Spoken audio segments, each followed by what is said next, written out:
I'm Cheryl Hodges. I'm a botanical artist. I live in Jerrabomberra, just near Canberra. Although I've been painting botanical watercolours now for over 20 years, my background is not in botany. So I generally learn about plants as I'm painting them. Recently, I've been making a concerted effort to learn more about the local species in my area. So I've been doing a lot of walking, a lot of observing, research online, asking friends and experts, just to try and identify some of these local species that I see all the time and I don't really recognise what they are. Then it occurred to me that other people might enjoy doing the same thing. So what I'm doing is I'm putting together, hopefully, a group of videos where we'll be learning about the plant, learning how to identify the plant, but then also we'll be sketching and painting the plant. I'm going to be painting in a sketchbook style, so this is suitable for complete beginners. You don't have to have any expensive materials, you can just use whatever you have. Just a pencil and a piece of paper is enough to start. This is not intended to be a framed work of art, it's just something that we can refer back to learn more about the plant and enjoy the process as we go. Today we're going to paint the Hardenbergia violacea, also known as false sarsaparilla or happy wanderer. And the wind has come up, and as it usually does when I'm trying to do an outdoor video. I want to show you this great guidebook that I have. I mean, I have a few, but I find this one really handy for the local area, and especially as I'm in woodland. So this gives me a lot of useful information, and mostly in layman's terms. I don't know a lot of the botanical terms, so this is really useful. The other thing I love about this book is that it does include introduced species and weeds, because we may not like them, but they're here, so it is useful to be able to identify those as well. I find it a bit annoying when a book doesn't include weeds that are plentiful in the area. So the Hardenbergia violacea is a member of the pea family, or the Fabaceae family. It's a climber or a sprawler. So this one has actually climbed up on this Cassinia bush, but you'll often find them just scrambling over rocks. They're just such a beautiful burst of colour at this time of year. I have seen here there's some honeybees, but I've also seen a native bee. I can see from the little bits cut out of the leaf here that there's been some leaf cutter bees in action. There's a couple of different varieties of ants. Who knows what else is on there. There's the little native bee, Trichocoletes. So the species is fairly widespread through the southern tablelands, but also occurs in Victoria, South Australia and Queensland. There's that little bee again.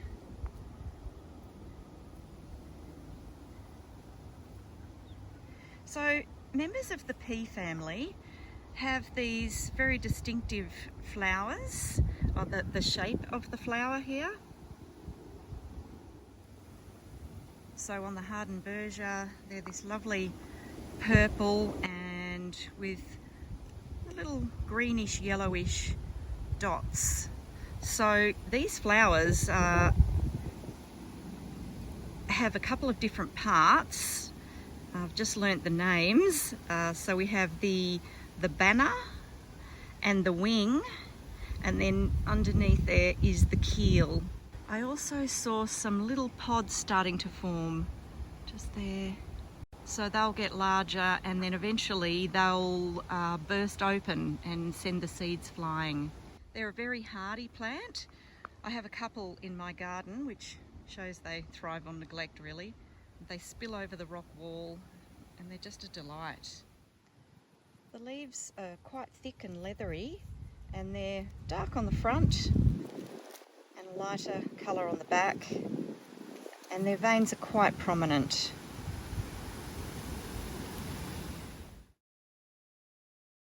I have to apologise. I am aware that during several of these videos I've actually put my head in the shot. It's just what happens when I have to get up close and do some detailed work. In most of them, although my head is in the shot, you can still actually see what I'm working on. So I'm really sorry about that. I'm upgrading my equipment so that that won't happen next time. Thanks for your understanding. I'll just start by talking very quickly about my equipment. I'm using a Stillman & Burn sketchbook. You can get these in all different shapes and sizes. This is a 200 GSM, so it will take some watercolour washes, and it's quite smooth, so it's good for achieving detail, but you don't have to have this. You can use anything. You can use sketch paper. If you're using watercolours, it would be better to have a bit slightly thicker paper. I'm going to be probably doing most of my sketching with a 2H pencil, and then this kneadable eraser is quite handy. Paints, I use Artist Quality, usually Winsor & Newton. I do have a few different brands. I'm going to try and stick to a limited palette today, just in case you only want to use a certain number of paints. I'm going to talk about those colours more when we get to the painting stage. I actually have this Hardenbergia growing in my garden, so I've gone and snipped a couple of pieces, and these flowers will start to wilt really quickly, but I know that I can go back out and get some more. I also found this photo that I had taken a while back. So this is an enlargement of the flowers, so that will be quite handy to refer to as well. I do use a magnifier sometimes, so this is pretty handy. It's got a little LED light. That's really handy for picking up the detail in some of these, especially these teeny tiny flowers. Or you can use a hand lens, but even just taking a photo with your phone, you can then enlarge. So that can be handy for something that's going to wilt. I'm kind of going to make up a bit of a composition. I'm going to do this across 2 pages, and because it just has such a winding, sprawling habit, I'm going to kind of make it look quite sort of organic going around the page. It's going to go off the edge of the page. This one doesn't have the best leaves, so I'll probably insert my own. Something's been eating that. So I have a bit of a think about how I want to compose this.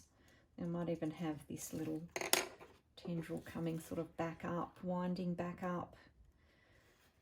And mine also has some little pods coming here. I probably have some photos of some pods, and I think I might even have a dried up pod too, and that might be nice to paint in a different area. So I've got to think about where I want to write the name of my plant. I'm just noticing a little spider crawling along there.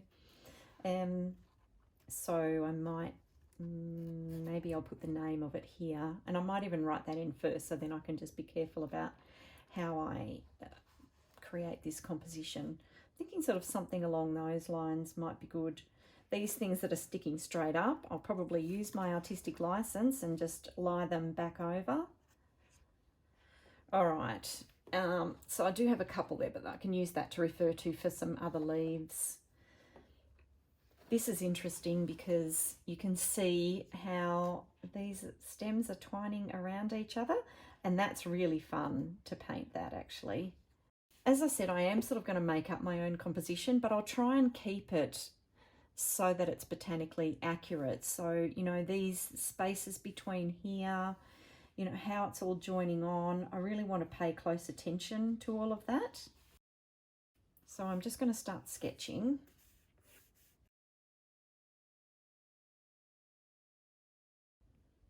I've gone very thick on that stem there, so I better make that a bit narrower.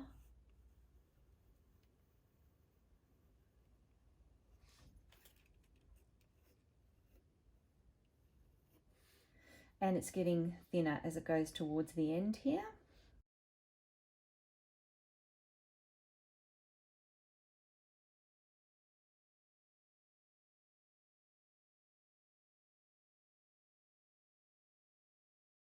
I am going to write the name in here, as I said, so that I can sort of work around that. So I'm going to write, so it's Hardenbergia violacea is the botanical name, and it really is good to use those, but you can also write the common name in. So I will write Hardenbergia.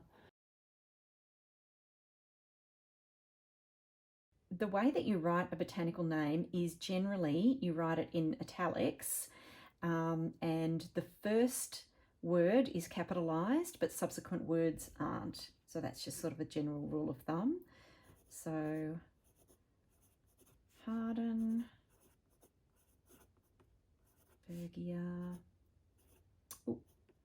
violacea, and underneath, so it's also called the false sarsaparilla. I don't know why, or the happy wanderer, and I do know why that's called the happy wanderer, because it does wander all over everything, rocks and plants. So I'm going to put happy wanderer underneath. I mean, if you really wanted this to look pretty, you could go to a bit more trouble about how you're going to lay this out. That's not centered, doesn't look that good, whatever. All right, so back to here. Now I think I'm going to put the leaves in first. So this one I might sort of start with it here and coming down this way. So I have to look at how it's joined on. So there's a little bit swollen there and a bit red, which we'll worry about when we get to the colour. And then this is the petiole joining onto the leaf. So look at how long that is. And it's quite angular. It doesn't sort of all go in the one direction. They come off at a very sharp angle from that main stem.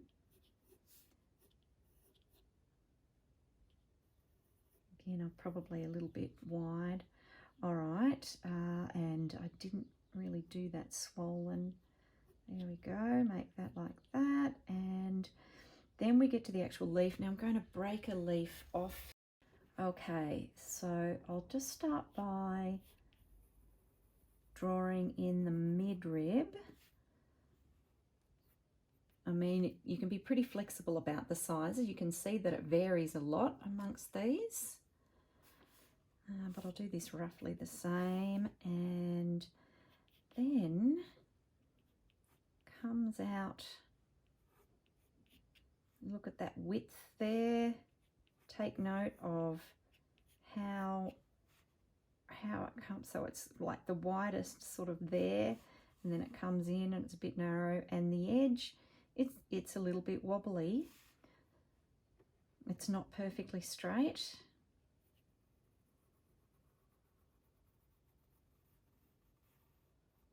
And then the tip is not pointed. It's quite rounded at the tip there. Okay, and then the other side. Looks like they're pretty much the same width.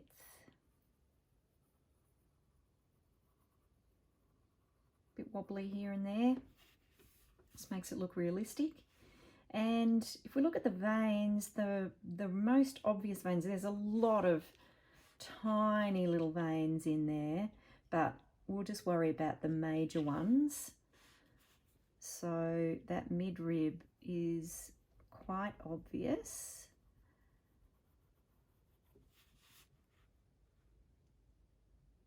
And then just look at where they're going. The angle that they're coming off the midrib, the distance between them, whether these sort of main veins are opposite each other, and they're not, they're kind of offset.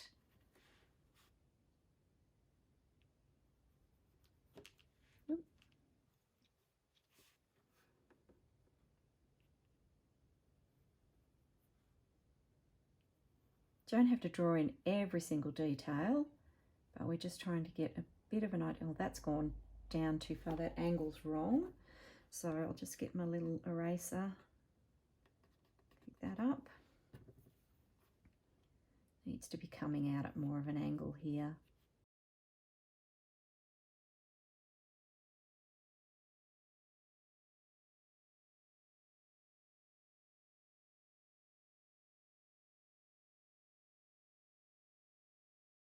They're not quite as obvious as they get down to the bottom. Rightio, that's all right for the first one. Just looking at what else is coming off here with this leaf. That's not particularly attractive. We've got some beautiful flowers and they're not on there. So I think I'm going to go back to this one because that's what would be happening there, but there would have been a leaf. So I'm going to use that to draw what's going on there. So there's this long stem coming off here. So there would have been flowers on all of these. Now what's happened is the flower has been pollinated and it's developing into seeds. So that's quite a good size. There's another one over here they're getting decent size too. They're really cute. So I'll draw this in.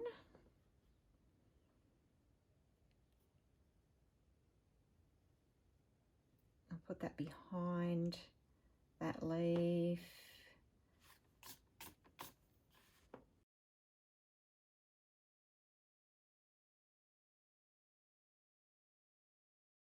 Okay. Now there's a stack of flowers coming off here. Or there were a stack of flowers coming off there, but there's not many left now. So I'll put in all these little bits where the flowers were.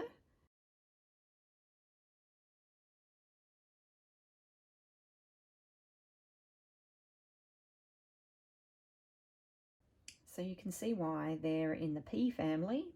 Looks like a little pea pod. Okay. And I haven't done it exactly the same, but it's okay. There's plenty of variation. All right. Oh, so this is actually a flower bud. So they're all sort of flowering at different times all over the plant.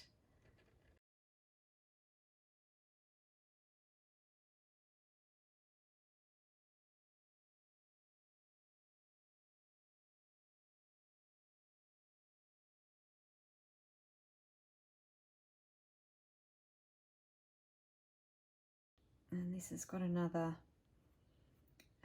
seed pod forming.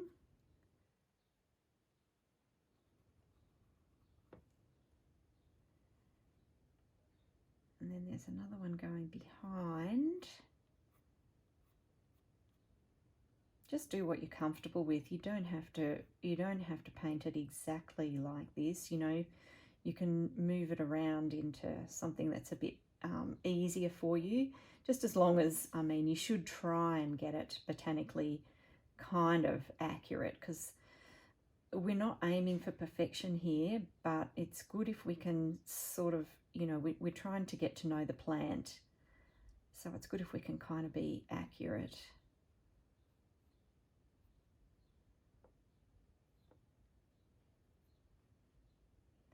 Just pop some of those little things in.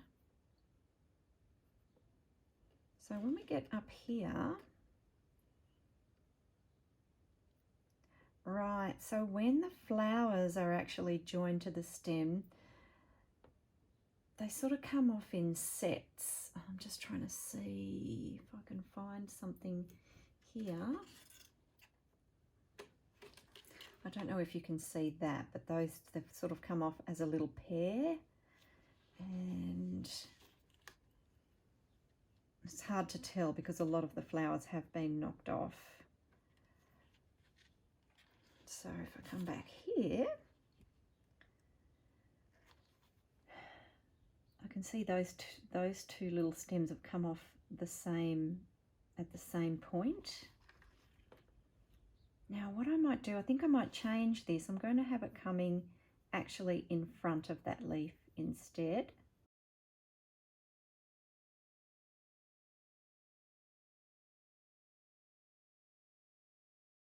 Then this one can sort of come in front of that leaf. Okay, now these pea flowers are quite tricky to draw from different angles. And so this is why it can be handy, as I said, to take a photo with your phone and enlarge it. As I said, this, when you look at this flower structure, we have the banner, and this is called the wing, and then inside here is the keel, which probably most of the time when we're drawing we're not really going to see. And don't forget these beautiful little greeny yellowy bits. So yeah, this is good because I've got a few different angles, so you can sort of, you know, you wouldn't want to have them all facing the front or it just won't look realistic, even though that on its own is a bit tricky to sort of identify. When it's in amongst everything else, you can just sort of say, oh, okay, well, you know, that one's facing that way and that one's sort of facing down. Yeah, so it just makes it look more realistic. I don't know if you can see that. There we go. So this is a side angle. Oh, it's not fantastic. I'm not going to stress about it too much.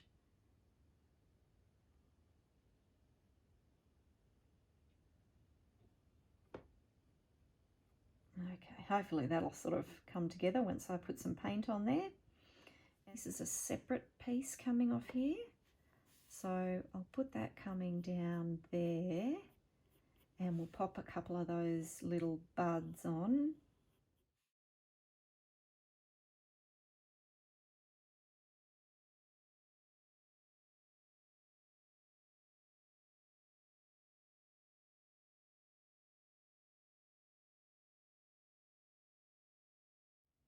And then these ones, they're quite tiny. I have done a large painting of this plant and the flowers just, they do take forever. And there's so many on there, and you know that's what it's all about. But yeah, they're quite labor intensive. So you know, we don't have to do too many flowers on here as long as we get, I think if we get a couple of different angles, and we might actually do an enlarged flower here, and then that'll take the pressure off. We don't have to paint all of the flowers. So what I'll do now is I'm going to work my way along. I'm going to pop on a few more leaves. I think I'll do the leaves first to sort of get the main composition worked out, and then I'll come back and add the flowers.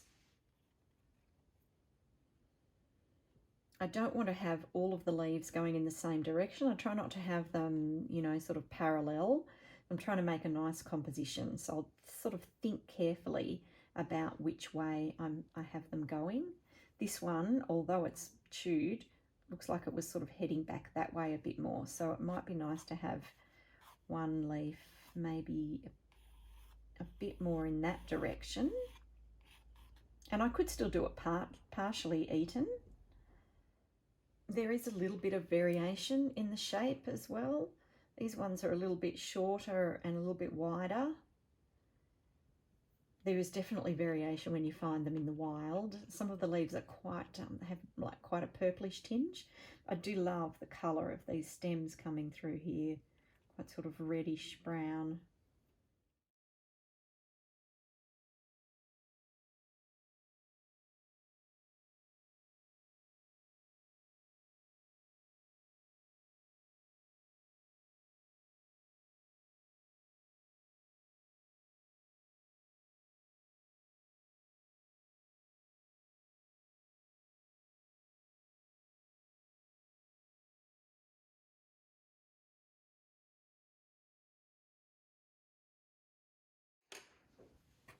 I think I made that one a bit too wide.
I'm conscious that I'm drawing just the front of the leaves, but actually we really are mostly seeing just the front of the leaves.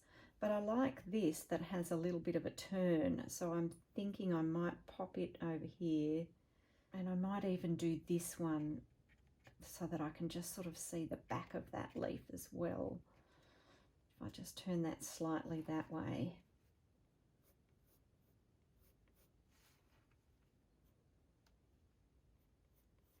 So drawing a turning leaf is a little bit tricky. Just sort of make sure that your mid-rib sort of goes in a straight line. Or not straight, but continuous and joins.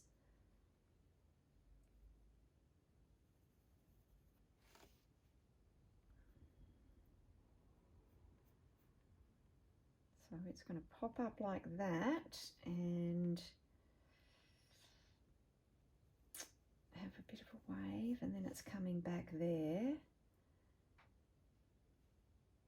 So then I'll just join that down there and rub out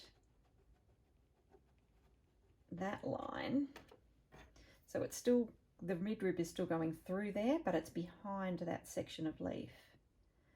So then on the other side, we've got the rest of that leaf coming, the other side of the leaf coming round.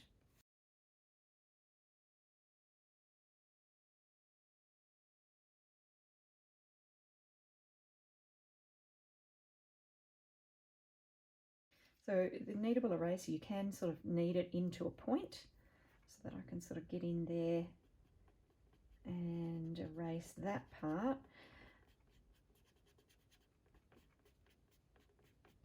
We're not aiming for a masterpiece here, so I don't mind if there's a few pencil lines left. It doesn't have to be perfect, so my usual artworks, I feel they do have to be almost perfect.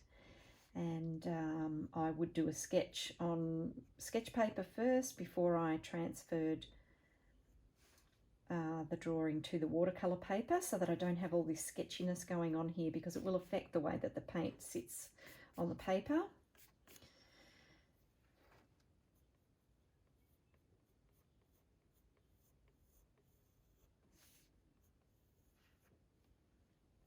But this project is more about just getting to know the plant and just roughly sketching it down.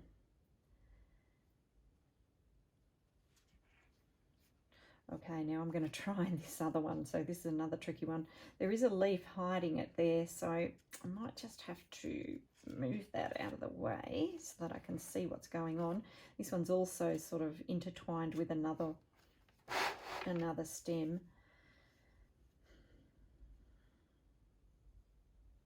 So we'll go like that, and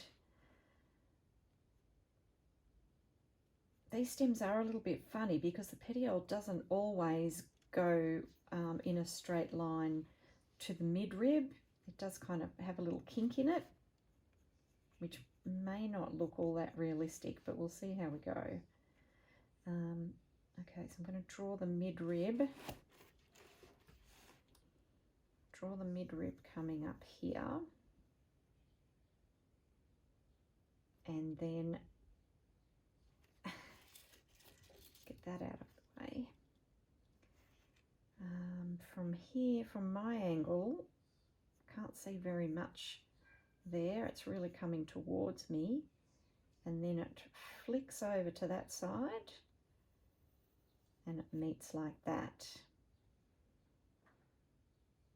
And again, then we need to just draw in a line like that to make that edge smooth, and then we erase that line that's going to be behind the leaf there.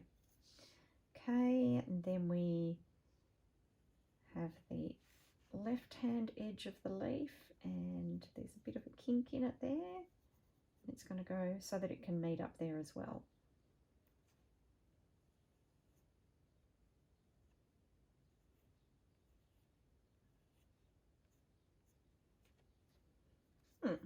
they will look nice. Be nice to show the back of the leaf and that it's a lighter colour.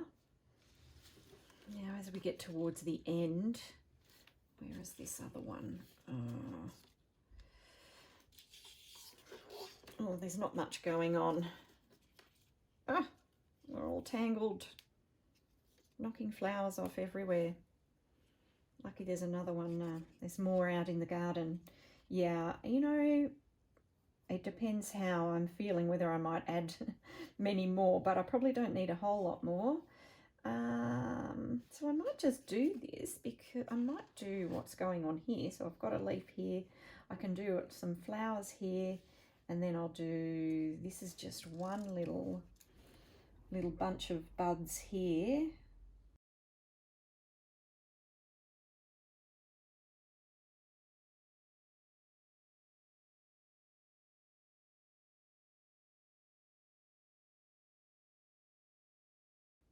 Don't forget to have some going behind, because that just that looks realistic then. You're not going to have everything on display coming towards you. All right, now this is going to be tricky. I think before I start to put in any flowers here, we'll have a closer look at a flower and just looking at the composition. So once we start to put paint on, we'll need to have a little area for testing the paint. So I'm thinking if I have some paint testing down here, yeah, then I might just draw a larger flower here. Sometimes I'll actually set up my iPad that I have some photos on, but for this purpose here, I'll just use a photograph that I've taken a few years back. Okay, so and I might even do it, I might just do it a little bit smaller than that. I know that I'm going to have a couple of flowers coming down here, but I might just change the direction of that slightly. Okay, let's give me a little bit more room here.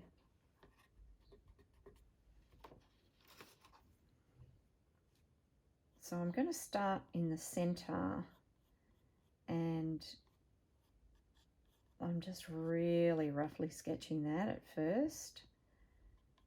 So we've got our little greeny, yellowy bits,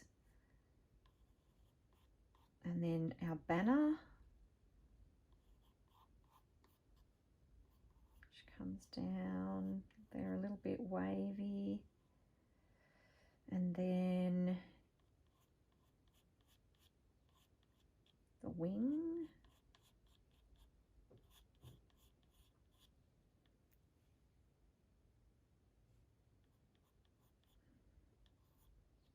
So that's going to do that. Right, that's not too bad. Let's see what happens when we do the other side.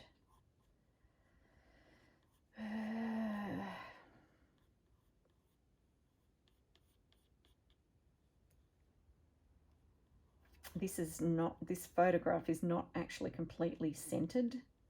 Just probably is not going to look fantastic, but I'll get the idea. Okay, and I can see that's coming around there.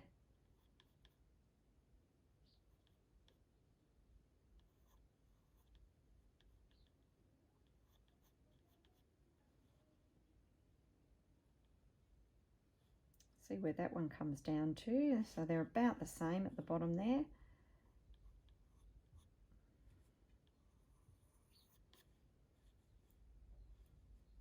Now this one's looking a bit wonky. I think that'll do it for me. Maybe take that one out a little bit wider. Okay, that'll look fine once we put in some colour. This is a bit long here.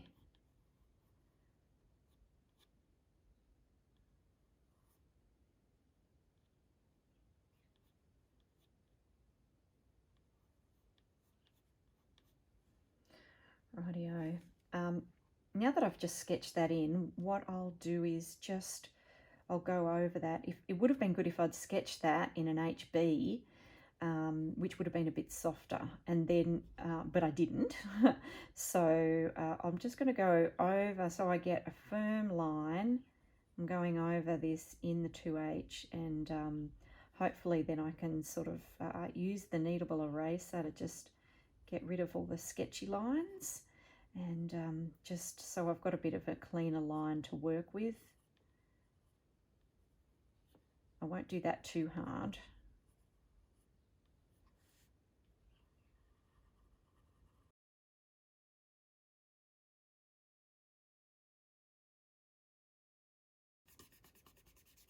Yeah, that looks a bit better. That'll be good once we paint that.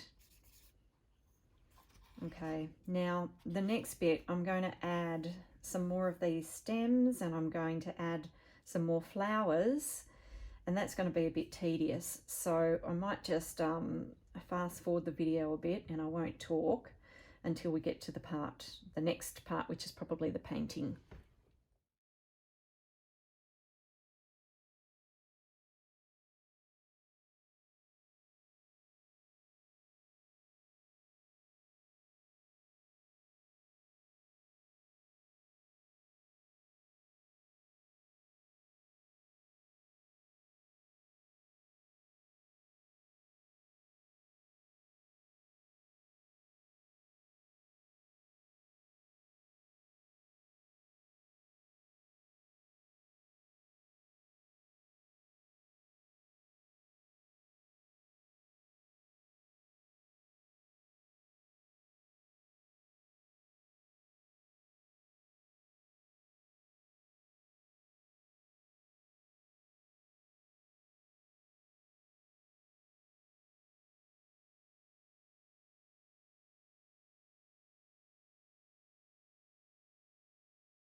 The paints I use are generally Winsor and Newton. I do have a couple of other brands, and they're artist quality paints.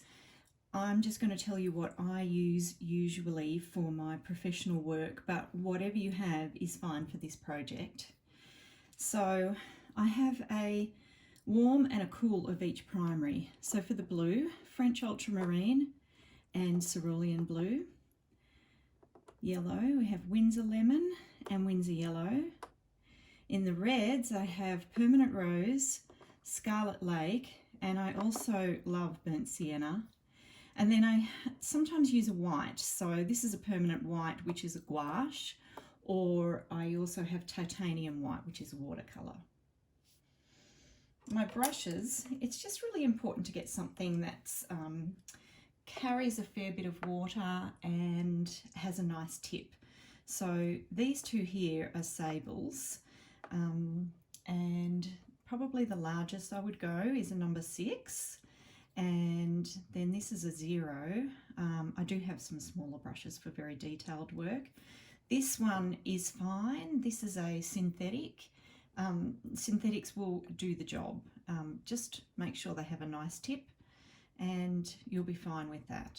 A couple of different sizes can be handy though. I do generally use tubes, and I put them into my own palette that I have here, which is a bit messy, and I just add the paint in as I need it. You can use pans, tubes, it doesn't matter. You don't have to have this fancy palette. You can just use something like a china plate. I've sketched in my plant. I have to say, this is a much more complicated plant than what I had anticipated. I have painted this several times before, but I'd forgotten how detailed all of this is and how tiny the flowers are. And look at them, they're all wilting now. They've been there for a couple of hours. So I would, if I need fresh material, I can go back out to the garden, or, you know, if you could have put them in water, that would have kept them in good condition for a bit longer.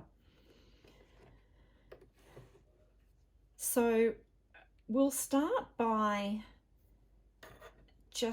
I'm just going to paint a leaf. I don't want this video to go for too long. So I'll just sort of show you a few things and then I might sort of speed up the video. You can put as much detail as you want. I've decided for a double page spread, and I've really made a lot of work for myself. You can just do a single page. This is one that I did previously, my Eucalyptus polyanthemus. So that was just one page, and yeah, that probably would have been a better option for this one. Okay, so we might start with this leaf here. I do just want to do a firmer line for the outline. Once again, this is not necessarily something that I would do for a painting, you know, a proper botanical painting, but for this sketchbook, I think an outline will be really good for me to work to.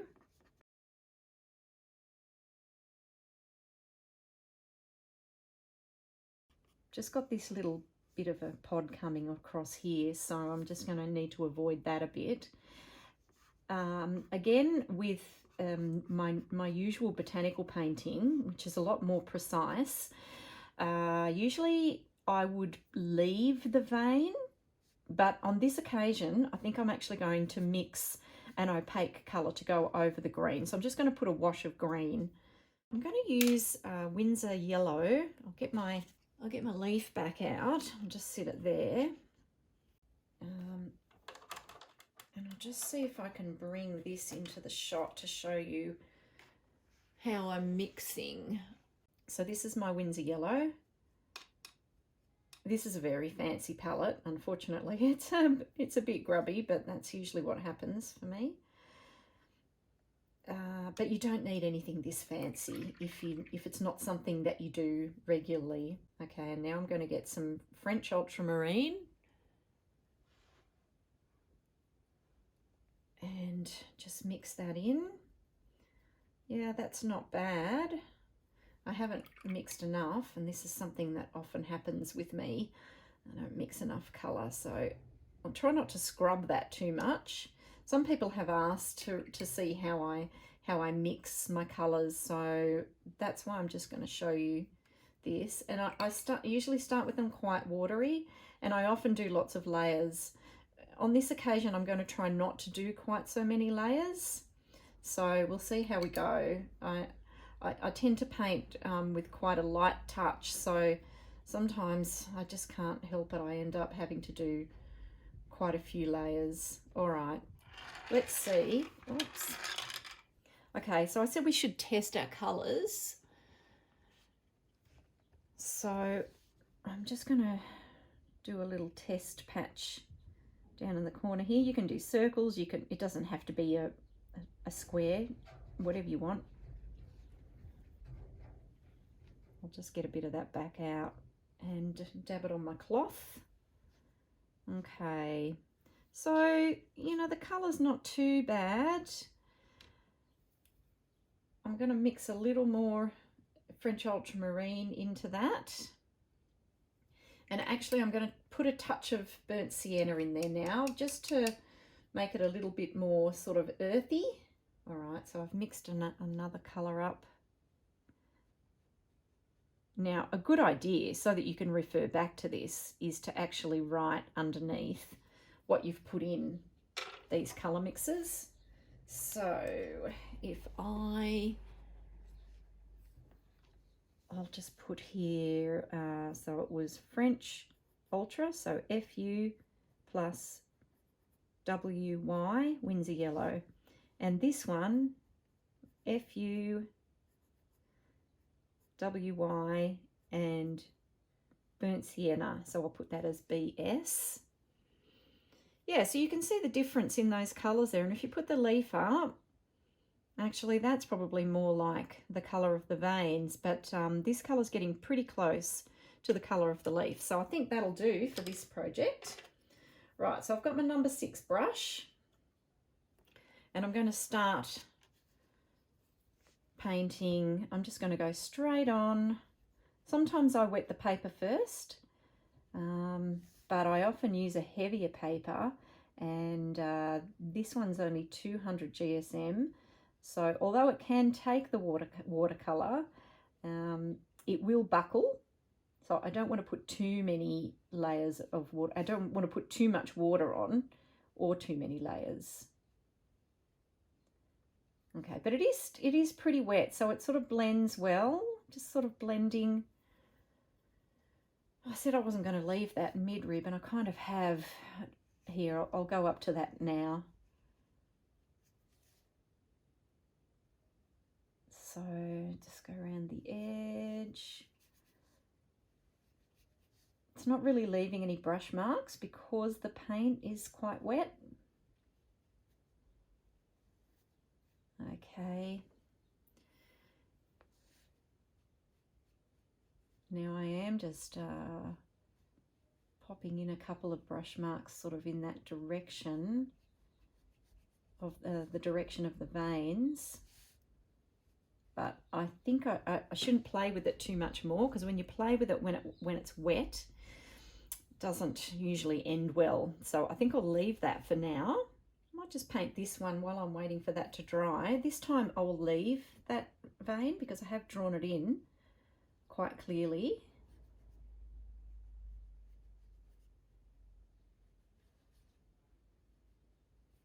So I'm sort of just pulling where I put the paint in, then I'm pulling it down into the white area.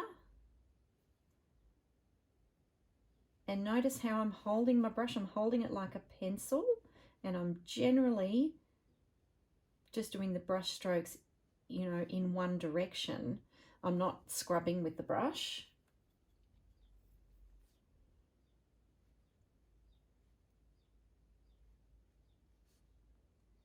So I'll just do a line along that mid-rib.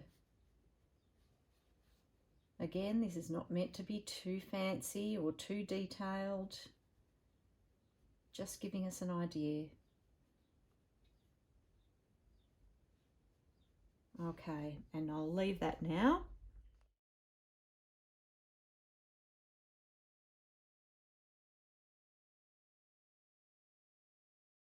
this side here is the underside of the leaf, so it's going to be a bit darker. And also there might be a little shadow cast on this side here. So I'll just drop in a little more paint there.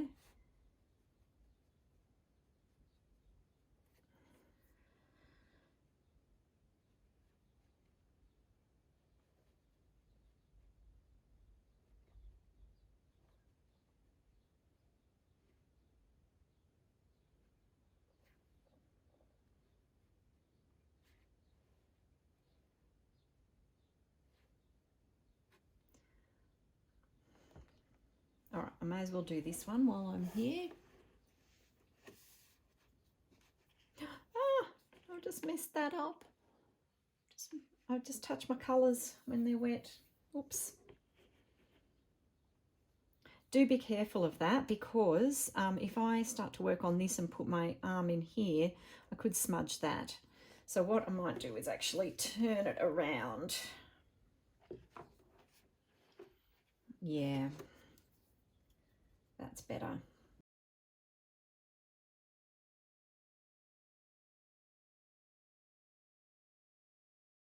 Okay, so trying to avoid the flower that I've put in front. So if you have a good tip on your brush, you can do it.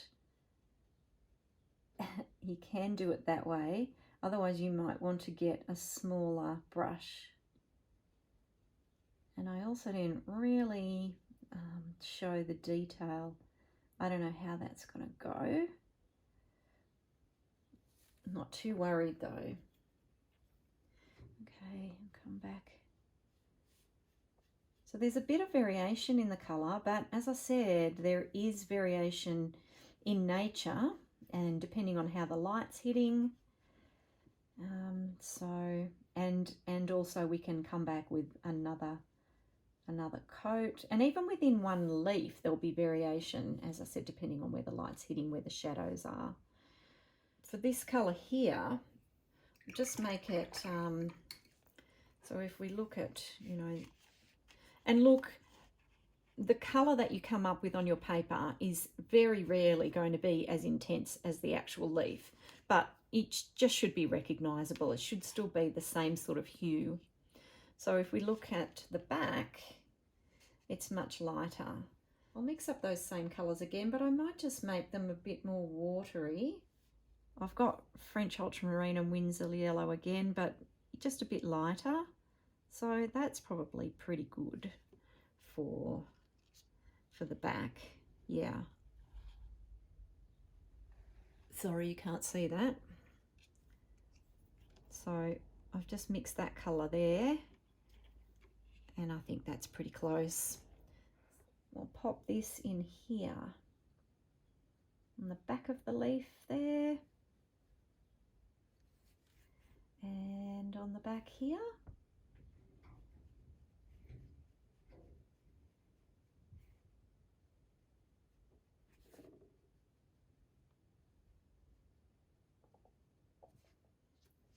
I will probably put another coat on, maybe just on some of them, but it's better to wait till it's completely dry before you add any more coats.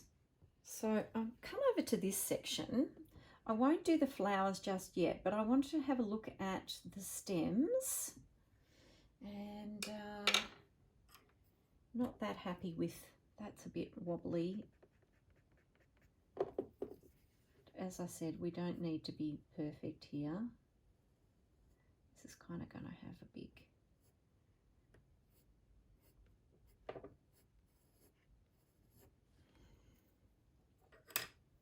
So if we look at the colouring here, that's quite red on the back there, or sort of a burnt sienna. And yeah, so look, actually that whole petiole has got quite a lot of red in it, as do, well, this depends probably on where the sun is hitting.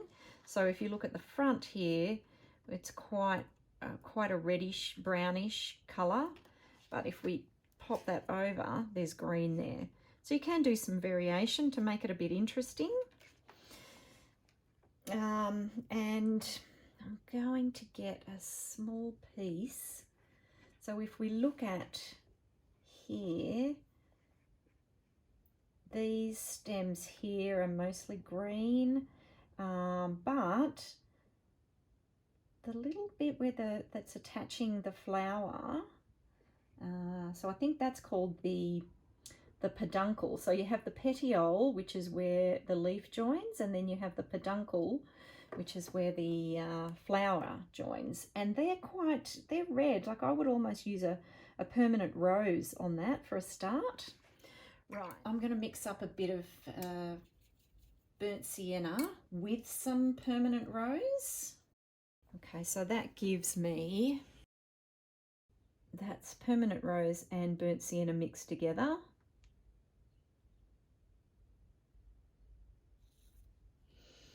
So I'm going to use that here for this stem, this petiole. And as I said, those bits are green and those are more, there's more red in there. So I'll put some more permanent rose into that mix. So it's mostly permanent rose. I'll just do I'll just pop them in. I think that's pretty right, that colour. A little bit there. I've gone to a finer brush now. I've gone to my 0.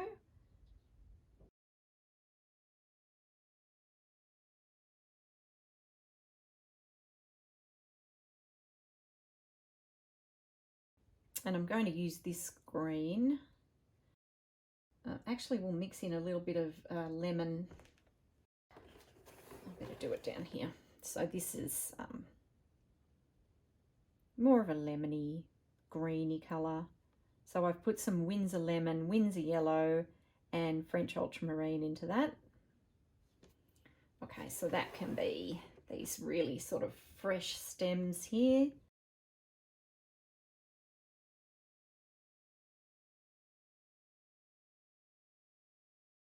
Not worrying about the lines too much. And these little pods, gosh, they're really cute. Let's get one off and sit it here. Okay, so there's a little bit of variation on these pods. Oh,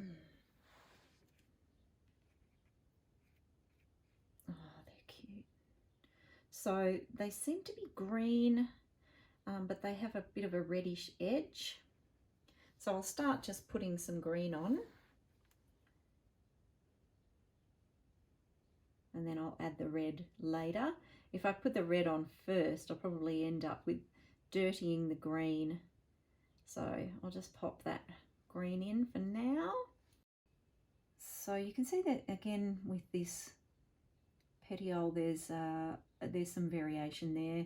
You know, you can be as detailed as you want to be with this, or you might want to be really detailed in one area and then just sort of, you know, have the others a little bit looser.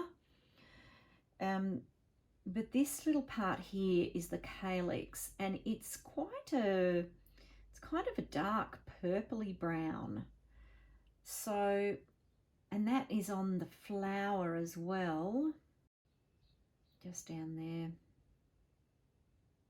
So yeah, it's kind of a dirty purpley colour. So I'll just mix up I kind of got a bit of a dirty red colour here anyway.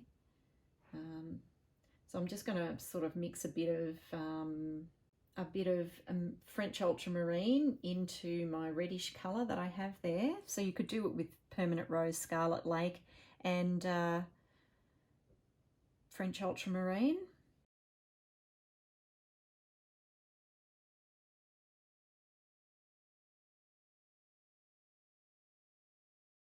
Just pop those on the flowers as well.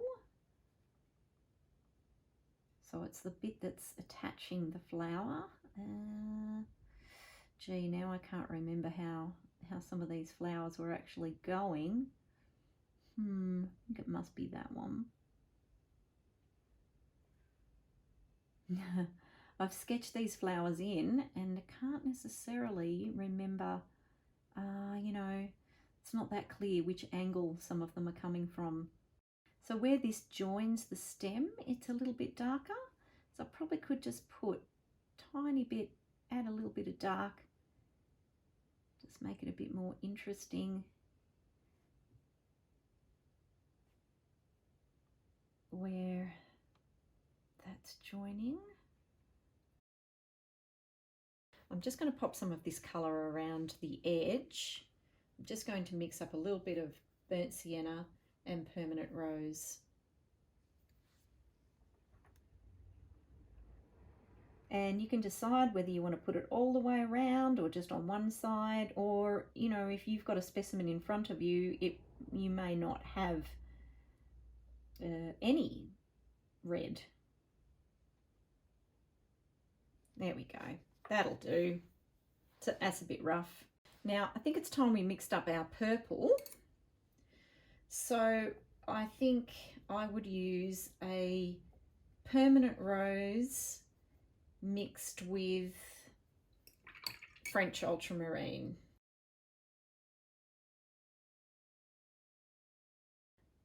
Might need a bit more blue in that. So this one's got a lot more blue, and then we might need something sort of, you know, in between. But there is variation in each flower. So they're the same colours mixed, but just more blue in this one. So I'll just jot that down. Now, I'm remembering now. So this was permanent rose plus French ultra.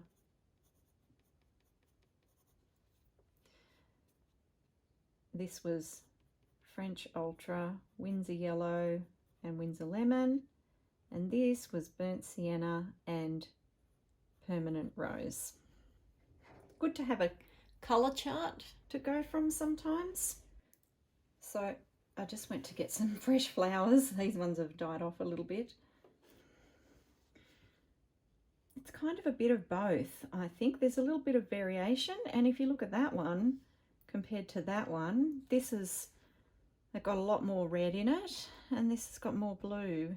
So that's good to know. And also it goes quite a bit darker in the centre. I'm going to use my little brush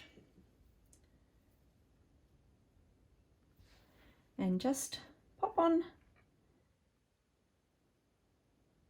it all on, just in those outlines.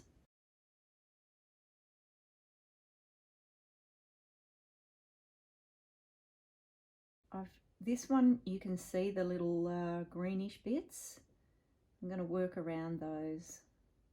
But if I accidentally fill them in, I can put some opaque paint over the top, so I can mix some white in with my greeny yellow.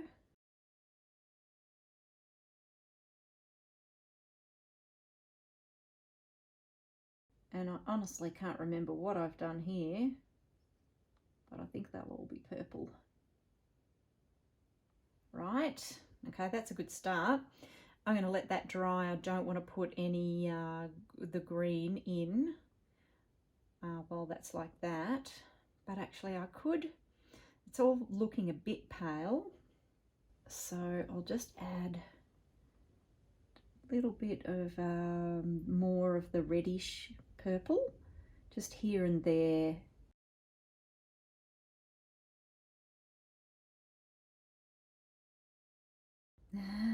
Some of them just look a bit like blobs, but that's all right. We're just sort of suggesting the shape. You know, we've got a couple that we definitely know what's going on with them.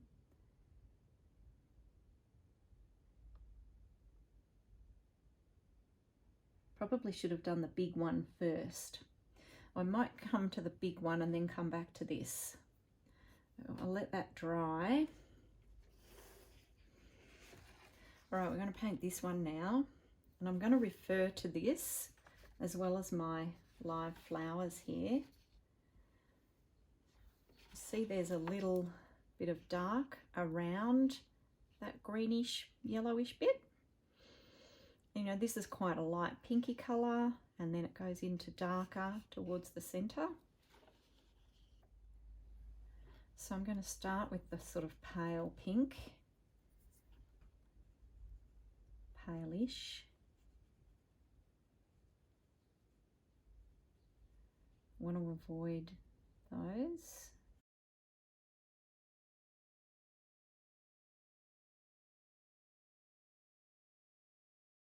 While that's still wet, I'm going to add a bit more of blue. We'll see what happens here. Oh, it's not that wet after all. All right, well, I'll just use that to get in around that greeny area.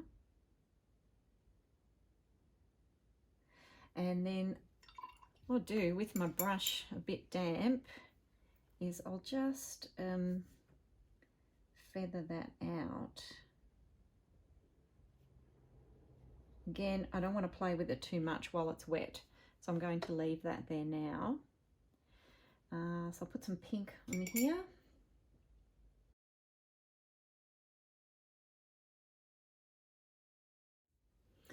Okay, that may not be quite dry enough yet, but we'll see how we go. I just feel like I haven't just put enough on. It's too pale, so I'm going to just whack on, whack on a bit more.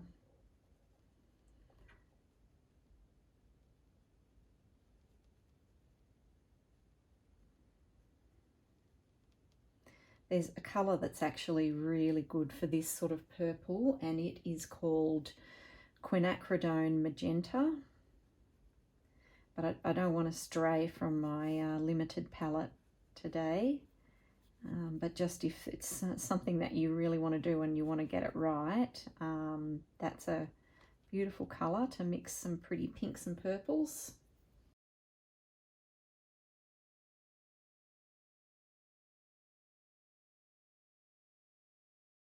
So back with my bluey, I'm trying the same thing again. My bluey purple mix, which will spread out a little bit. So that was still quite wet. See if it works over here. Oh yeah, that's still damp. See how it spreads? It's fun to play, see what effects you can get.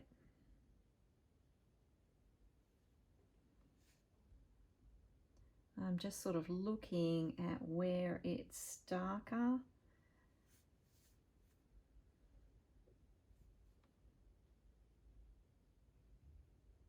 Don't want to fiddle in that wet area again. Okay, but here,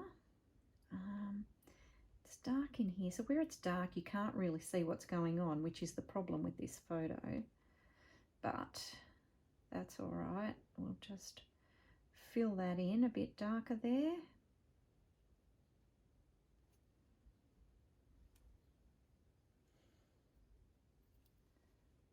Put a little dollop of dark. See how that blends. And I think I've fiddled with it enough again for a little bit, so I'll just leave that for a few minutes. While I'm waiting for that to dry, move over to this section again.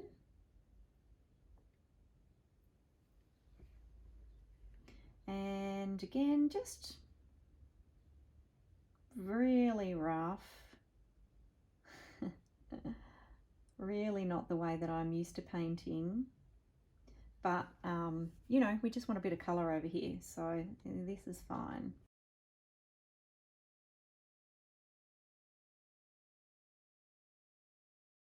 It's remembering that it's usually a little bit darker in towards the centre and then lighter as it's coming out where it sees the light.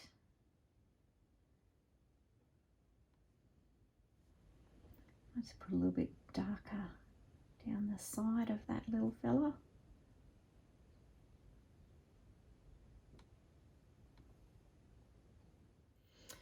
Still waiting for that flower to dry, so I'll just do a little bit more on this leaf.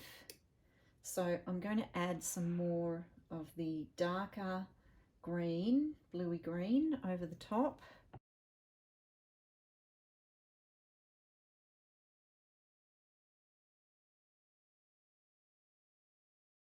So that second coat has kind of smoothed it out a little, but I'm going to see if I can just pop in a bit, even a bit darker. here towards the center. Don't freak out, that's, even though that looks quite dark, watercolor always dries a little bit lighter. Okay. Ooh. All right, and also it's looking blobby, but I know when it dries, it'll probably dry quite a bit smoother than that. It'll come out quite blended. I'm going to pop back to the flower again. This time I've mixed up a light green with some Windsor lemon and some French ultramarine. Just pale, pop that in there. But that will make everything dirty if it gets mixed in. So we have to leave that for now, and then we'll come back and just put on some final details. And you can see here, this is starting to dry and it's looking all right. I might go around and do a little bit more to the leaves. I just want to be really careful that I don't smudge anything there.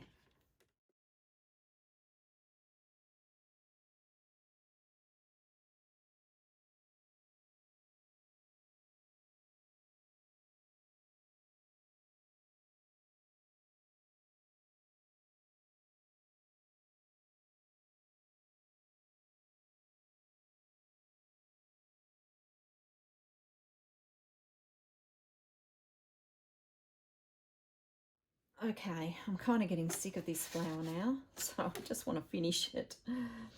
So I've got a really dark saturated paint now, and I'm just going to pop in some lines. Those lines come out a little bit, and they do sometimes go into that colour.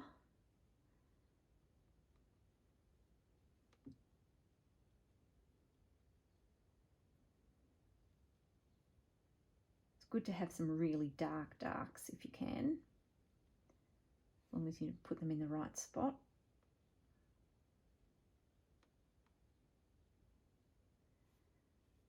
Yeah, so that's the darkest. And there's a bit of texture sort of coming out that way.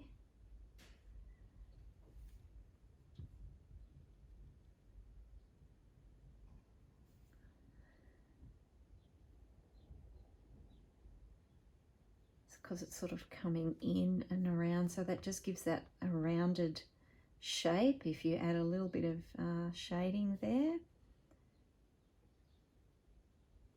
So this is sort of getting, my brush has got, my brush is damp, and I'm sort of taking paint from the edge of the puddle where it's a little bit drier. Okay. All right, I think you get a pretty good idea from that.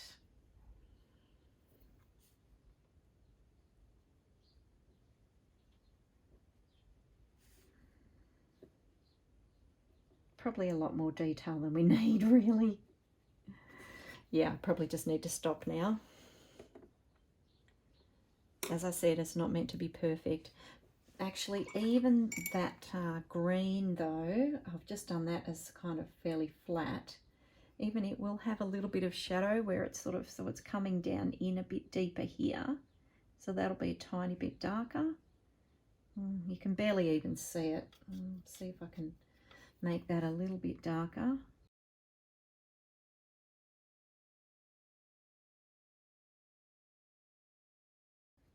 And if I lost that, if I did make that too muddy, I could come back and put a little bit of white on the top.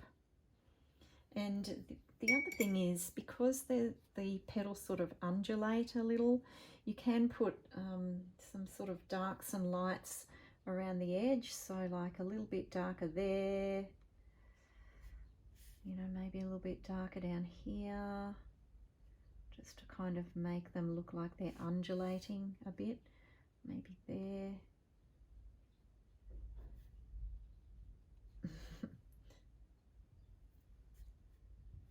Here.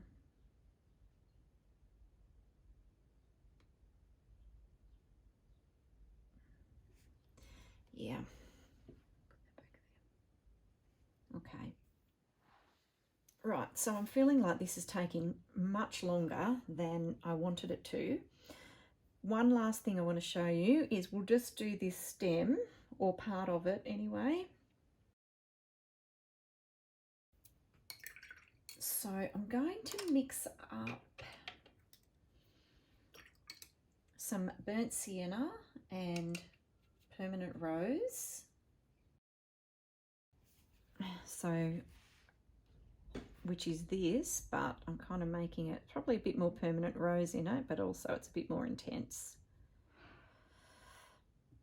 So I'm just gonna, I think I'm just going to follow most of that around. Try and do it with a steady hand, like I'll try and move my arm rather than just my hand.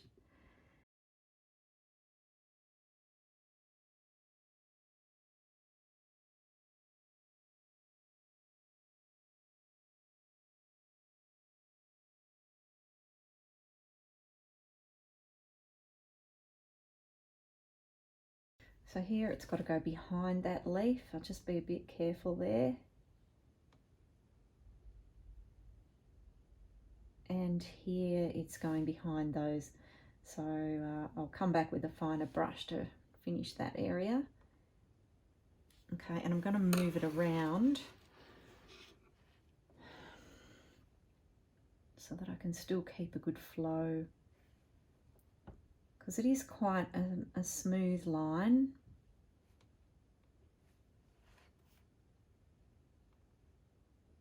Now I don't know what happened at the end there. I think it might have actually died off. So, and that explains why there's not much left along there.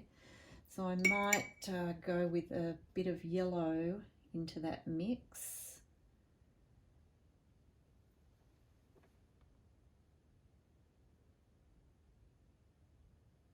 I'll just subtly change that colour. All right, and I've got to go from a smaller brush now.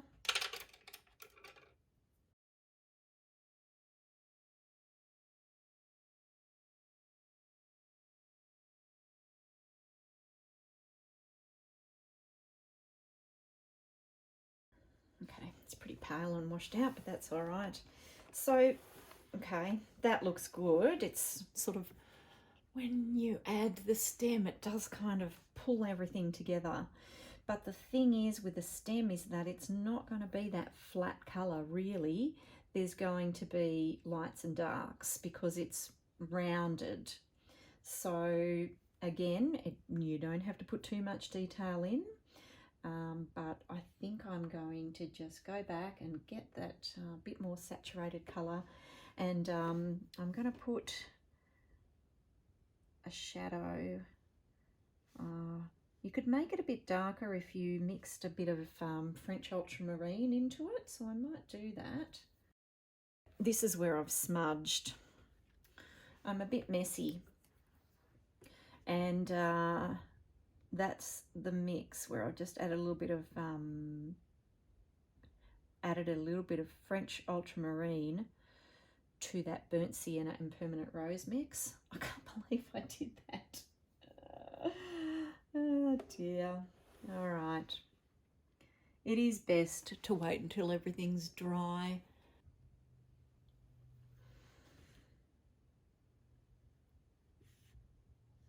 So I'm just going to put a bit of a shadow just on one side.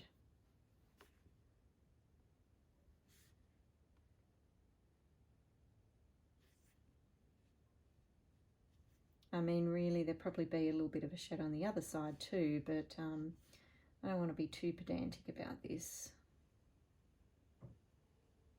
And as I said, there are some lines, but you'd have to do them pretty fine to put them on. You could just do like a bit of a suggestion of some lines. Just, you know, some little strokes like that.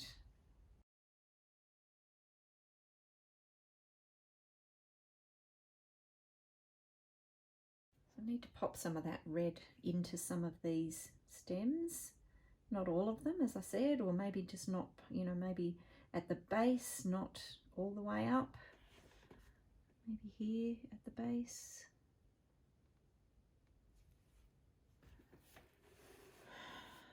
And I did mention over here that they're a little bit swollen at the base, so I probably need to do that. You know, it's all about just observing what's happening with the plant.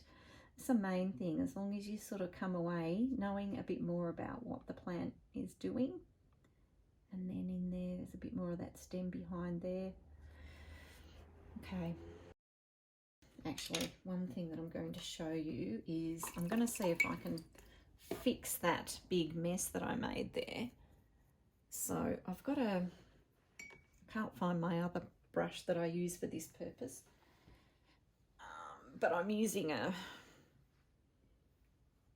synthetic sort of stiff bristled brush, and I'm just gonna, there's a couple of ways that you can do this. You can sand it. There's these other little things called, they're kitchen wipes, they're called magic erasers. You can do that too, but for this I'm not really that concerned. Luckily, if I'm doing a proper artwork, I would have a piece of paper so that I can't smudge. And even down here, I can probably tidy that up a bit, but red does stain quite a bit, so it's not going to be perfect. And painting white over the top does not work. It doesn't look good.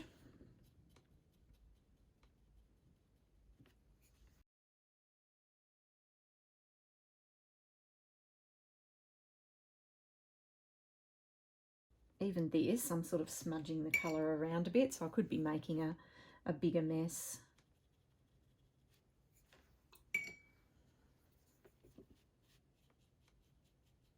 I have another brush that's got a bit smaller bristles, so it might be a better option. I'll see if I can find it and fix that. So I've spent a bit of time finishing this off, or working on it a little bit.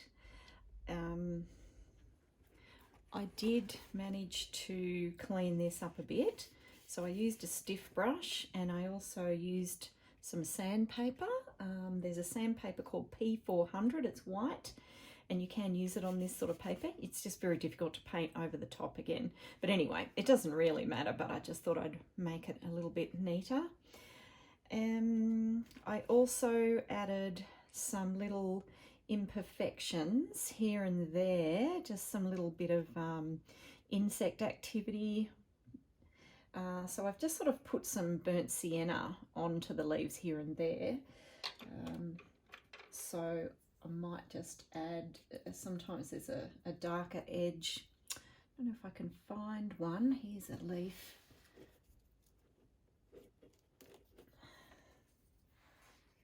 Yeah, so sometimes there's variation in there. It's not all the one colour, and there is a bit of a darker edge. So if I get my burnt sienna and add a bit of French ultramarine to that, and I've got this very tiny brush that's it's really old, but it's just hanging in there, and it's good for little tiny fine lines like that. I'll put a few little dots in there as well to add a bit more variation. And where else? I thought I put one up here, but I can't find anything on there now. A little one here, so this is a little round one. Just put a bit on the edge and over there and down here, if you can see that. You could add some more colours in there if you want to, a little bit of yellow or something.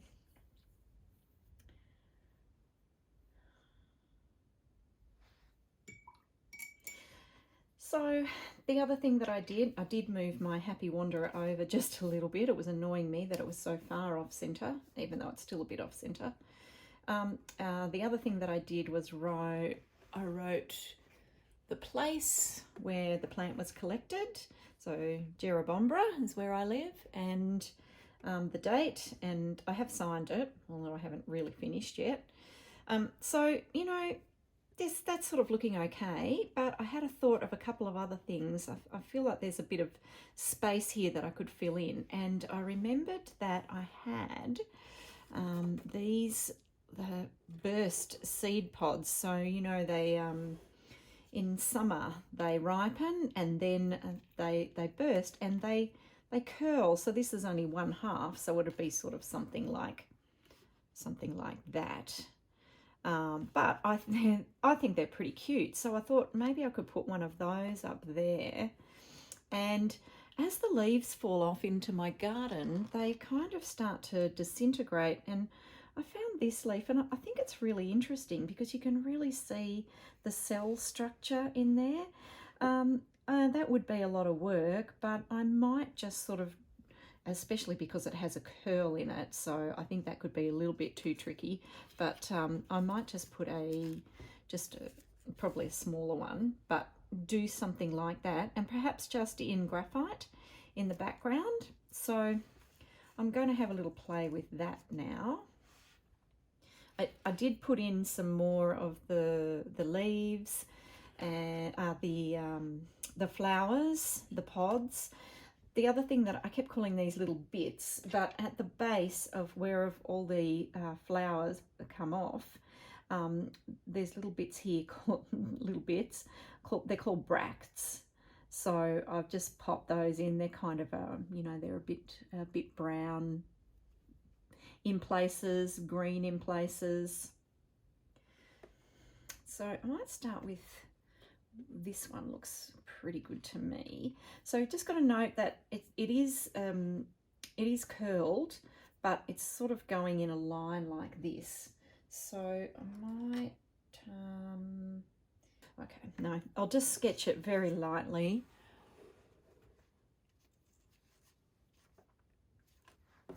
For some reason I feel like it would be better for me to draw it this way.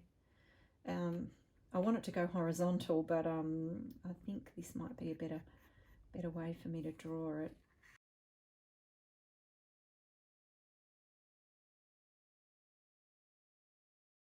That's kind of the rough outline, but what happens, that curls like that, and then it comes down straight. Then this comes here and it goes over there, and then where that's coming down, that's going to come like that, and then it goes down straight, but then that bit curls around there and it comes down straight, and then that is going to curl around there, and again that's coming through from there. Okay, and that is sort of going to be a bit like,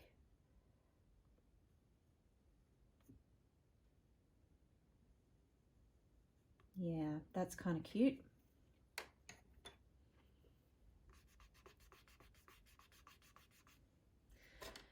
And I think I'll just start with some burnt sienna. I'll start with some burnt sienna mixed with a little bit of French ultramarine, which kind of gives me a grey browny colour. You can make it more brown or more grey depending on how much burnt sienna or French ultramarine you put in there. So I'll just pop it down here and show you.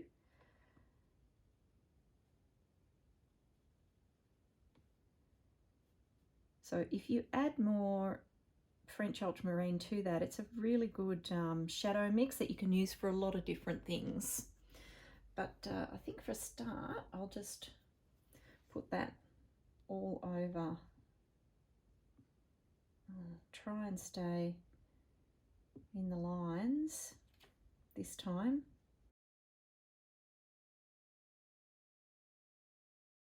I'm just dropping a little more colour in at the bottom. We'll see, it might end up spreading everywhere anyway. Okay, I'm going to let that dry and come back to it. And then my leaf, again, it doesn't have to be exactly the same as this leaf. I just want this idea. I quite like it. So that might be, that's probably a bit too small.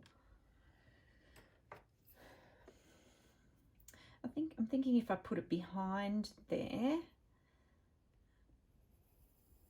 might just bring that all together.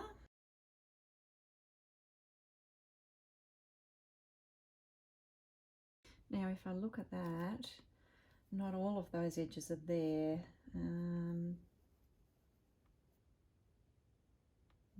The mid-rib certainly is.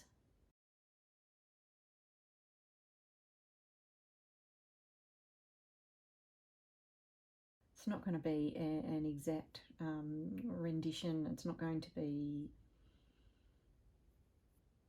I don't know what it's going to be really. I've never really done anything like this in pencil. I've really only done it in watercolour, and that might be the better way to go actually.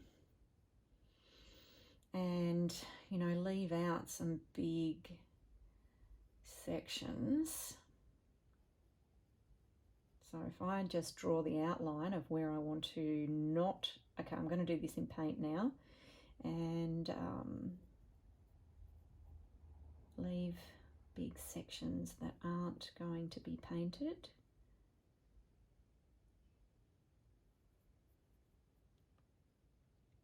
And then when I'm painting, I might actually leave some smaller sections as well.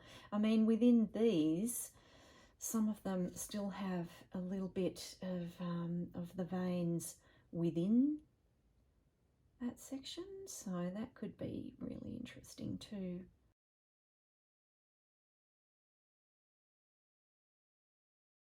All right, we might just have a go with that.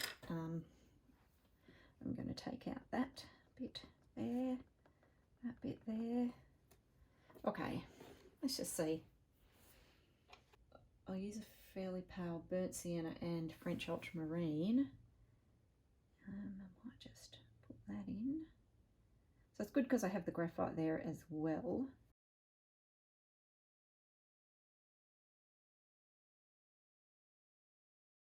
So paint up to those lines. I love it because they're not perfect. And so yeah, if I just do some dabs like this, there are still some little holes that will be left in there. Get that effect of it disintegrating. Just the skeleton of the leaf.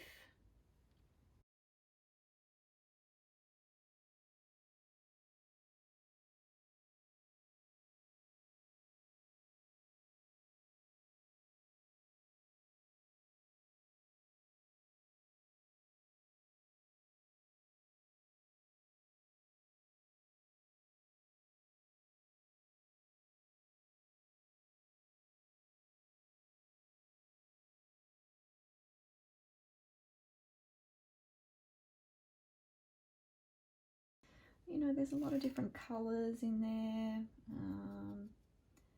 Not a lot, but you know, it's not just one shade of brown. It's sort of darker and lighter. So yeah, look, what when you add that, that adds to it. Could go down there,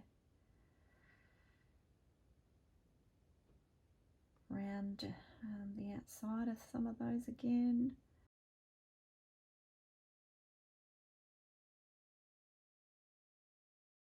Could even put like one of those veins right through that section.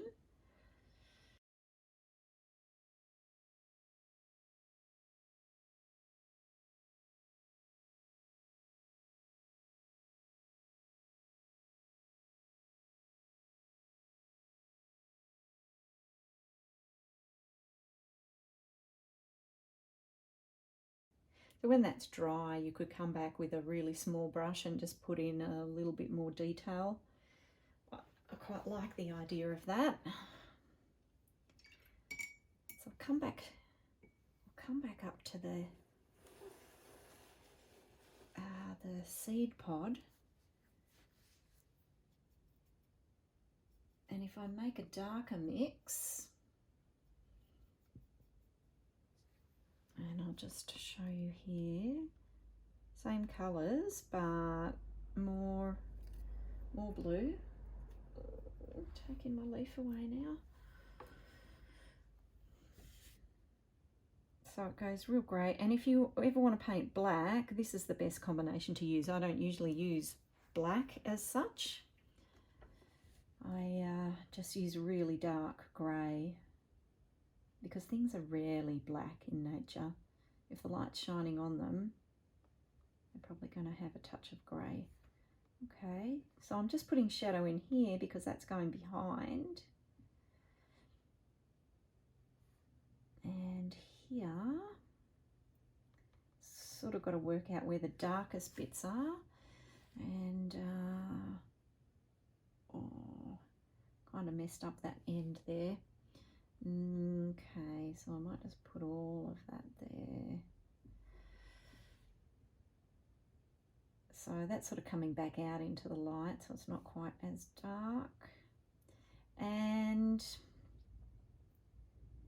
I think there are some little lines on that pot, like it's a bit cracked. So there's actually some little lines going across that way. So that can help too, give a little bit of texture, but also some shadow at the bottom, and at the top, because again, it's rounded. So it's going to have a little bit of shadow on both sides.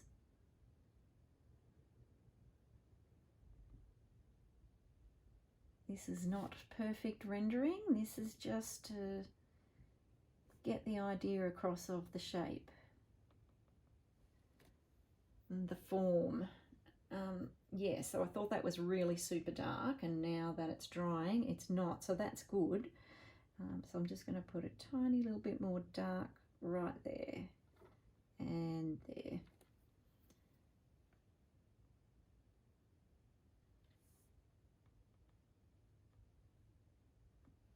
Yeah, again, it's not perfect, but you get the idea, and I think you would know that that's a seed pod. All right, so this is really getting close to being finished now. This has taken a long time.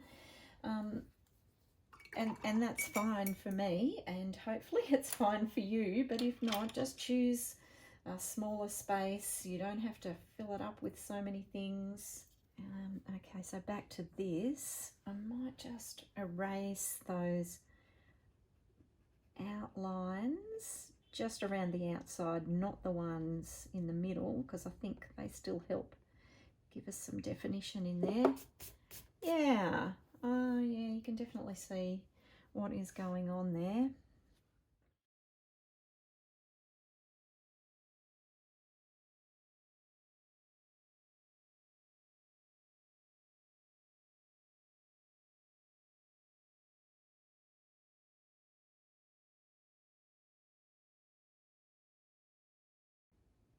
So where I happen to have left some white, I'll leave that, and they can be little tiny holes.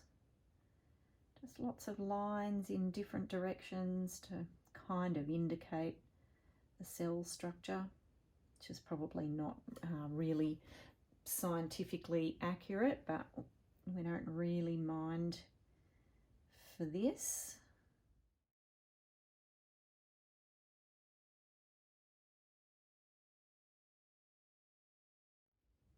Can do a darker line if you want to. Here and there, not everywhere, around the margin.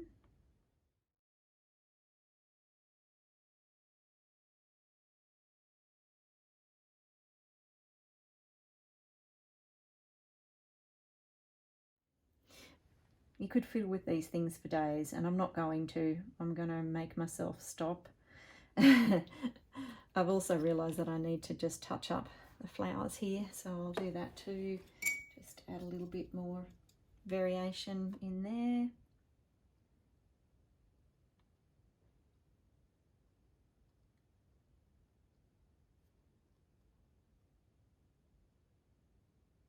You could have done an enlargement of different angles of the flowers, you know, if you really want to really observe them and sketch them in a lot more detail.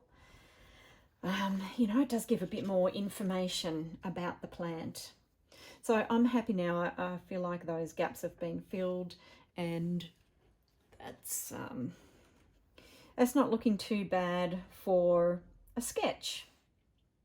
So of course you can make this a lot prettier and more artistic. You could use different lettering.